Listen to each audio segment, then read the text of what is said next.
On this episode of Science with Shields, we're going to find out what melts ice the fastest. We are beautiful science, compliance, baby, you and me, a cosmic alliance, defiance.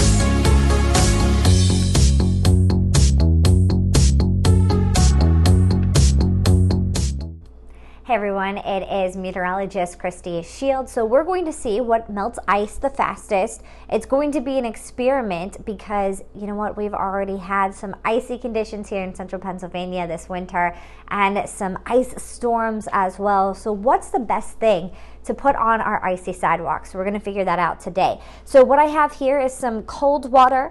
I've also got hot, steamy water. We've got our ice cubes, which you'll need. We've got salt and sugar. So the sugar, salt, as well as the hot water and the cold water, we're going to put on an ice cube and see over the span of an hour which one helps melt that ice. So what we first want to do here is we're going to write on our cups, where we're going to stick one ice cube in each cup, what is going to be the mixture in that. So the first one we want to write is the control, which means we're not going to do anything to the ice cube that goes into the control. So we've got that written here. The next one we're going to write is hot water. So I'm going to write hot, H2O. Then we have cold, H2O. So we've got our cold water. We have sugar.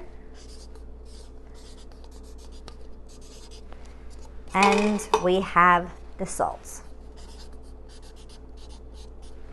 Now next, what we're going to do is we're going to stick an ice cube in each one of these. So I'm going to stick my ice cubes in.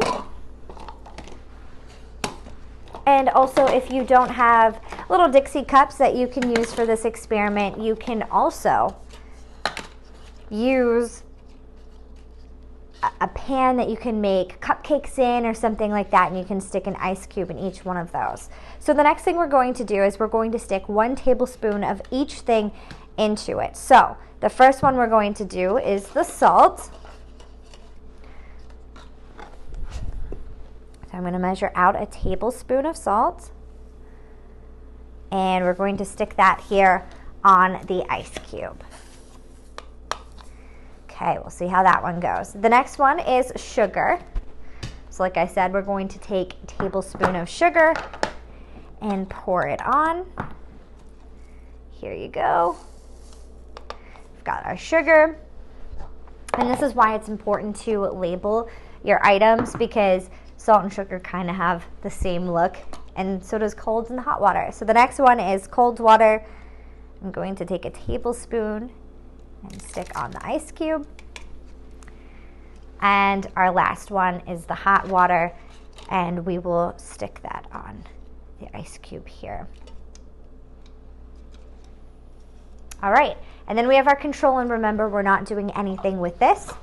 And you let it sit, and you want to check back on your ice cubes at 15 minutes, a half an hour, and then at an hour, and we'll see what melts our ice fastest. Okay, so it's now been an hour, and we've been letting our ice cubes melt with the different things on top of them. And we did check back in a half an hour, and you can see that photo here. I'm going to show you. So if we take a look into our cups, the control definitely melted the slowest. You really can't see much in the control. Now the hot water is completely melted almost. Now, but think about it. If we put hot water on ice outside, eventually that hot water is going to refreeze, right? So probably not our best solution to use on the sidewalk. The cold water really didn't melt it, obviously. It's almost close to the control. Now the sugar melted it a little bit, but again, that ice cube is pretty solid, but the salt really did melt the ice cube. Now what happens with the salt compared to the sugar is that the salt creates this solution, and it's going to lower the freezing point of the water. So salt doesn't actually make the ice hot or melted. It's making that water colder. But what happens is it's going to make that freezing point, which typically is 32 degrees, but when the water and the salt mix together, it makes it have a lower freezing point. So when you stick that on your sidewalk, it will take longer, and that temperature has to drop below a certain point, and it's not 32 degrees to create the ice. So this is usually the best solution, is to stick salt on sidewalks and on your driveway to make sure that it melts. Again, you can use the salt that you can buy at the hardware store, the grocery store, because table salt won't melt it too fast. So that was a fun experiment. Again, showing you the difference of how this all melts and what works best for you to use on your sidewalks. And you can check out more episodes of Science with Shields if you head over to WTAJ Plus.